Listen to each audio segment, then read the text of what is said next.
기도하시겠습니다. 하나님, 오늘도 새로운 하루를 선물로 주신 것을 감사드립니다. 자격이 있어서도 아니고 선한 일을 한 것도 아니고 거저 주신 하나님의 은혜를 감사하지 못할 때가 많습니다. 하나님 깨우쳐 주시고 거저 받았으니 거저 나누어 주는 주의 자녀들이 되게 하여 주시옵소서. 오늘도 누구를 만나든지 어디 있든지 하나님의 이름 드러내는 자가 되게 하시고 기도할 때에 하나님의 신비하고 놀라운 응답을 체험하는 주의 자녀들 되게 하여 주시옵소서. 우리의 기도에 응답하시는 예수 그리스도의 이름으로 기도 올리옵나이다. 아멘. 오늘은 창세기 39장 1절부터 5절까지 그리고 20절부터 23절까지의 말씀입니다. 요셉이 이끌려 애굽에 내려가매 바로의 신하 친위대장 애굽사람 보디발이 그를 그리로 데려간 이스마엘 사람의 손에서 요셉을 산이라.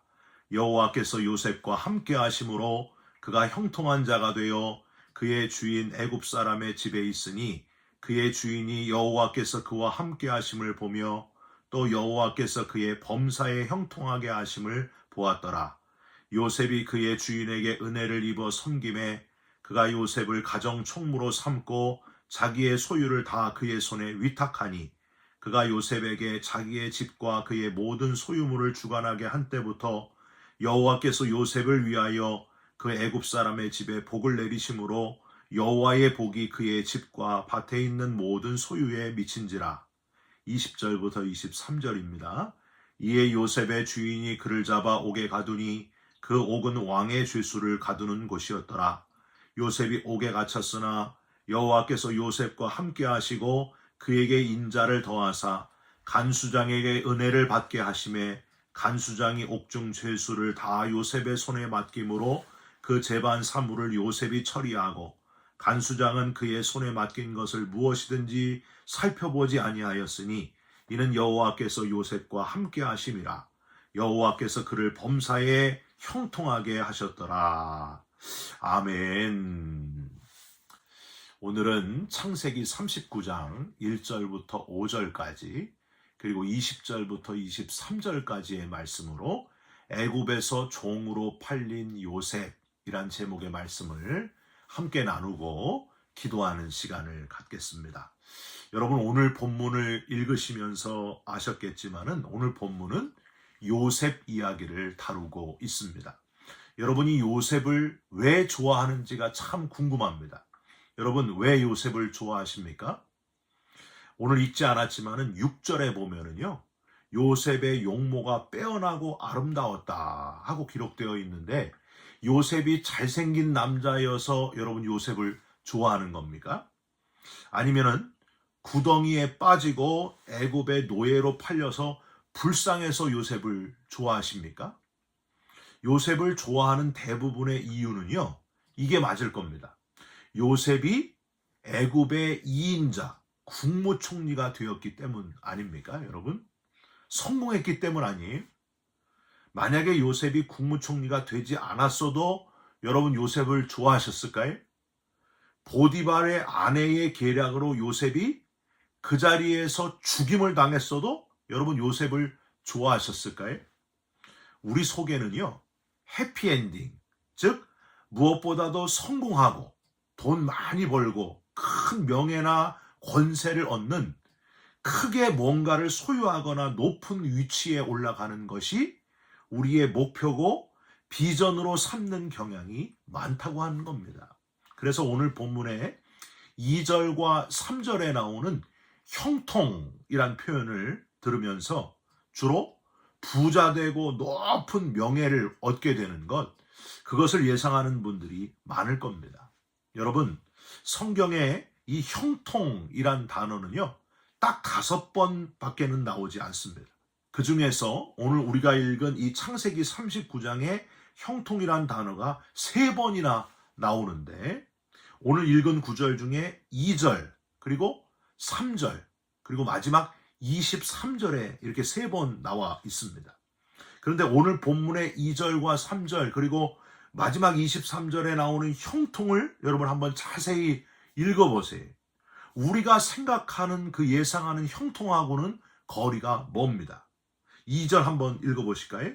여호와께서 요셉과 함께 하심으로 그가 형통한 자가 되어 그의 주인 애굽 사람의 집에 있으니, 부를 가지게 되었다는 표현도 없고 권세를 누리게 되었다는 것도 없는데 형통한 자가 되어 라고 되어 있습니다. 3절도 한번 보실까요? 그의 주인이 여호와께서 그와 함께 하심을 보며 또 여호와께서 그의 범사에 형통하게 하심을 보았더라. 여기도 마찬가지예요. 그저 애굽 사람의 노예일 뿐인데 주인이 보기에 범사에 형통하게 보였다 하고 기록하고 있습니다. 마지막 23절도 보세요. 중간에 이는 여호와께서 요셉과 함께 하심이라 여호와께서 그를 범사에 형통하게 하셨더라. 성경에서 말하는 형통은 소유의 많고 적음이 아니라고 하는 겁니다. 명예의 높고 낮음도 아니라고 하는 거예요. 그럼 성경에서 말하는 형통은 도대체 무엇일까요? 형통이란 단어 앞에 무슨 문장이 쓰여졌는지를 보면은요, 정확하게 성경에서 말하는 형통이 뭔지를 알 수가 있습니다. 즉, 여호와께서 함께 하심 자체가 바로 형통이다 하는 사실이에요. 여호와께서 함께 하심으로 보통 사람과 다른 신비한 뭔가를 자신 있게 누리게 되는 것, 이걸 형통이라고 성경은 이야기하고 있습니다. 여러분, 이 영상을 보면서 예배하는 모든 분들 한 분도 빠짐없이 눈에 보이는 소유나 명예의 형통이 아니고 하나님이 함께 하심이 진짜 형통이라는 것을 깨달으시고 또 누리게 되는, 우리 모두가 그걸 누리게 되시기를 주님의 이름으로 부탁드립니다. 항상 폐하 잘된 일입니다 라고 말하는 한 신하가 있었습니다. 어느 날 왕과 신하들이 함께 사냥을 하러 나갔는데요, 총을 관리하는 신하가 왕이 가진 총에 총알을 거꾸로 장전을 해서 넣는 바람에 왕의 손가락 하나가 잘려나가 버렸습니다. 그러자 폐하 잘된 일입니다 하고 말하는 신하가 또 비슷하게 말합니다. 폐하, 다행히 손가락 하나만 다치셨으니 그래도 잘된 일입니다. 노여움을 푸시기 바랍니다. 왕은 너무 화가 나가지고 총을 관리하는 신하는 사형에 처하고요, 폐하 잘된 일입니다 라고 말하는 신하는 감옥에 집어넣습니다. 2주 후에 왕이 다시 사냥을 나가게 됩니다. 그런데 왕은 그만 길을 잃어가지고 식인종에게 붙잡히고 말았습니다. 식인종들이 가만히 이렇게 왕을 살펴보니까 왕의 손가락 하나가 없었어요. 이 음식은 흠이 있구나 라면서 식인종들은 왕을 그냥 풀어주었습니다. 식인종에게서 풀려난 왕이 감옥에 가가지고 신하에게 말을 합니다. 자네 덕분에 살았어. 미안하네. 그때 내가 너무 화가 나서 그랬네. 그랬더니 신하가 말합니다. 아닙니다, 폐하. 식인종에게 잡혀가셨는데 무사히 풀려나셨으니 참으로 잘된 일입니다. 그리고 왕께서 저를 이 감옥에 넣지 않으셨으면 어땠을까요? 저는 분명 폐하와 같이 사냥을 갔을 것이고요, 저는 그 식인종들 보기에 흠 없는 음식이니까 저들의 밥이 되고 말았을 겁니다. 모든 것이 참으로 잘된 일입니다. 이 신하가 바로 하나님을 잘 믿는 그런 신하였다고 하는 사실입니다. 사랑하는 성도 여러분, 진짜 형통은 어떠한 상황이나 환경에 처하든지 하나님께서 나와 함께 하심으로 반드시 좋은 길로, 잘된 길로 하나님이 나를 인도하실 거다, 믿는 사람이 누리는 은혜임을 믿으시기 바랍니다. 그게 진짜 형통이라고 하는 거예요. 당장 눈에 보기에 좋은 결과가 나오지 않았을지라도 나와 항상 함께 하시는 하나님께서 결국에는 내게 가장 좋은 길로, 내게 가장 필요한 그 길로 인도하실 것이다 하는 확신을 가지시고 변함없이 하나님이 나와 함께 하심을 믿는 절대적인 형통의 사람, 진짜 형통의 사람이 되시기를 주님의 이름으로 부탁드립니다. 이제 형통한 자가 뭔지를 알게 되셨으면 형통한 자가 반드시 깨달아야 될 것이 있습니다. 즉 하나님께서 내게 맡겨주신 일을 통해서 사명을 깨닫는 자가 되시기를 주님의 이름으로 부탁드립니다. 4절 한번 보실까요? 요셉이 그 주인에게 은혜를 입어 섬김에 그가 요셉을 가정총무로 삼고 자기의 소유를 다 그의 손에 위탁하니. 여러분, 요셉이 이 미디안 상인의 손에 팔려 애굽으로 갈 때에 여러분 무슨 생각을 했을까요? 애굽에 도착해서 처음에는 어디로 팔려나갈지 몰랐을 겁니다. 요셉은 애굽의 친위대장, 즉 늘 바로왕의 수족과 같이 쓰임받는 최고 고위층의 노예가 될 줄 누가 알았겠습니까? 참 신기한 거는요, 형통의 근원이신 하나님께서 요셉의 범사에, 즉 모든 일에 형통하게 하심을 보디발이 보고서 은혜를 베풀어서 요셉을 어떻게 해요? 가정총무로 삼고 더 큰 은혜를 베풀어서 보디발의 모든 소유를 다 요셉의 손에 위탁할 정도로 맡기셨다 하는 사실입니다. 여러분, 여기 가정총무로 삼고 모든 소유를 다 그의 손에 위탁하였다. 여기 뭐가 여러분 떠오르지 않습니까? 여러분, 요셉이요, 처음 아버지가 주신 채색 옷을 입고 완장을 찼을 때부터 집안의 가정총무 역할을 아버지가 맡겼잖아요. 총관리자 역할을 이미 경험했던 사람이 바로 요셉이었습니다.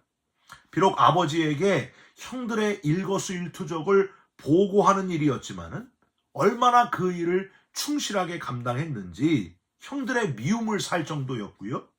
심지어 그 일로 인해서 결국에는 구덩이에 빠지고 팔리고 말았습니다. 여기서 이 보디발의 가정총무가 되었을 때도 아마도 요셉은 내가 이렇게 될 것을 미리 아시고, 어떻게 아시고 아버지께서 내게 관리자 일을 맡기신 것일까, 그렇게 생각했을 수도 있습니다. 10명의 형들도 그렇게 철저하게 관리했으니 보디발 집의 많은 종들, 일꾼들, 소유들을 요셉이 잘 관리하면서 한 단계 더 업그레이드 됐을 거예요.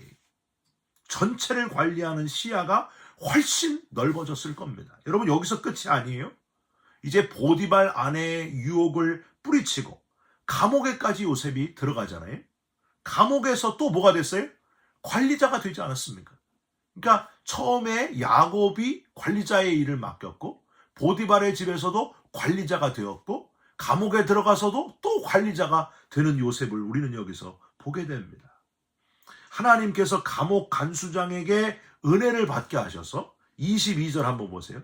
간수장이 옥중죄수를 다 요셉의 손에 맡김으로 그 재반 사물을 요셉이 다 처리하고 라고 되어 있습니다. 여러분, 보디발의 명으로 요셉이 들어간 감옥은 왕의 죄수를 가두는 그런 감옥이었습니다. 여러분, 생각해 보십시오. 어떤 사람이 왕의 죄수가 되었겠습니까? 왕의 죄수를 가두는 감옥은요, 국가의 재반 업무를 담당하는 굵직굵직한 인물들, 정치, 사법, 행정, 장관 등 높은 인물들이 들어오는 감옥이었던 거예요. 요셉의 관리 감독 경험이 가장 업그레이드 될 수 있는 최고의 기회가 바로 이때였습니다. 절호의 기회였어요. 당시 세계 최강대국이었던 애굽의 모든 책임자들과 접촉할 수 있는 그 중요한 자리의 관리 감독을 누가 했을까요? 바로 이 요셉이 하게 되었다는 사실입니다. 그러니까 하나님이 하나하나 예비하시고 여기까지 이끌어 가셨다 하는 걸 우리는 발견할 수 있습니다. 하나님이 함께 하셔서 형통한 사람인 이 요셉을 더 큰 관리 감독으로, 더 큰 관리 감독으로, 가장 큰 관리 감독으로 만들어 가시는 하나님의 역사하심을 우리는 여기서 발견할 수 있습니다. 여러분, 비바람이 몰아치는 늦은 밤에 미국 어느 지방의 호텔에 노 부부가 찾아왔습니다. 노 부부가 우리가 예약을 못했는데 혹시 방이 있습니까? 이렇게 물어볼 때에 호텔 종업원이 잠시만 기다려 주십시오 대답하고 빈 방을 찾아봤지만은 빈 방이 없었습니다. 밖은 비바람이 몰아치고 있어서 노부부를 그냥 돌려보낼 수는 없어서 주변 호텔로 여기저기 연락을 했지만은 빈 방을 찾을 수가 없었습니다. 호텔 종업원이 노부부에게 이렇게 말을 합니다. 죄송합니다. 빈 객실이 없네요. 밖에는 비도 많이 오고 밤도 늦어서 다른 지역으로 이동하기 어려우실 텐데 혹시 괜찮으시면 제가 사용하는 방에서 하룻밤 지내시고 가시는 것은 어떠실까요? 노부부가 종업원이 사용하는 방에 머물고 다음날 호텔을 나서면서 객실료의 3배를 지불했어요. 하지만 종업원은 직원이 사용하는 방은 객실이 아니기 때문에 이걸 받을 수 없습니다 하면서 극구 사양했습니다. 종업원은 정중하게 인사를 나누면서 노부부를 잘 배웅하게 됩니다. 2년이 지난 다음에 비바람이 치던 그 밤에 방문했던 노신사가 뉴욕행 왕복 비행기표하고요, 함께 자기를 찾아와 달라 하는 귀한 편지를 보내왔습니다. 종업원은 비행기 표를 받고 뉴욕으로 가가지고 그 노신사를 만나게 됐는데 깜짝 놀랐습니다. 이 노신사는요, 그에게 뉴욕 중심가의 대리석으로 만들어진 궁전 같은 호텔을 가리키면서 이렇게 말을 합니다. 이 호텔은 바로 당신을 위해서 지었습니다. 그리고 그 호텔을 경영해 주십시오. 이 노신사가 바로 백만장자인 월도프 에스터였고요. 이 종업원이 아스토리아 호텔 사장이 된 조지 볼트라고 하는 겁니다.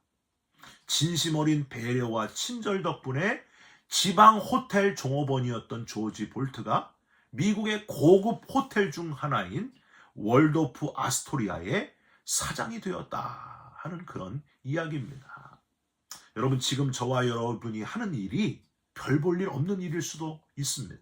그런데 별것 아닌 것 같고 이 지겹고 별 볼 일 없는 일 이거 해서 뭐하나 하고 생각하지 말고 하나님이 내게 맡기신 것 최선을 다하자. 하나님이 보시는 것은 내가 보는 것과 전혀 다르다 하는 사실을 깨닫고 사명을 감당하게 될 때에 놀라운 하나님의 역사가 나타난다는 거예요. 여러분, 지금 맡은 일에 최선을 다하시기를 주님의 이름으로 부탁드립니다. 내가 할 수 있는 한 열심히 성실하게 부지런히 맡은 바 사명을 잘 감당하시기를 간절히 부탁드립니다. 우리 인생의 주인 되시는 하나님께서 언젠가 더 큰 일을 맡기실 때에 부족함이 없도록 기초부터 철저히 잘 감당해 가심으로 하나님이 놀랍게 사용하시는 귀한 일꾼이 다 되시기를 주님의 이름으로 축원드립니다. 기도하겠습니다. 하나님, 형통한 자가 되게 하여 주시옵소서. 눈에 보이는 많음과 풍족함이 형통함이 아니라 진짜 형통함은 하나님께서 나와 함께 하시는 것이 진짜 형통이라는 사실을 깨닫게 해주시니 감사드립니다. 사명을 깨닫게 하여 주시고 열심히 뛰어가는 그리스도인 되게 하여 주시옵소서. 예수 그리스도의 이름으로 기도 올리옵나이다. 아멘. 하늘에 계신 우리 아버지여, 이름이 거룩히 여김을 받으시오며 나라가 임하옵시며 뜻이 하늘에서 이룬 것 같이 땅에서도 이루어지이다. 오늘 우리에게 일용할 양식을 주옵시고 우리가 우리에게 죄진 자를 사하여 준 것 같이 우리 죄를 사하여 주옵시고 우리를 시험에 들게 하지 마옵시고 다만 악에서 구하옵소서. 나라와 권세와 영광이 아버지께 영원히 있사옵나이다. 아멘. 사랑하는 성도 여러분, 하나님께서 함께 하시는 진짜 형통한 자로 평생을 살아가시기를 주님의 이름으로 축원드립니다. 여러분 사랑합니다. 축복합니다. 감사합니다.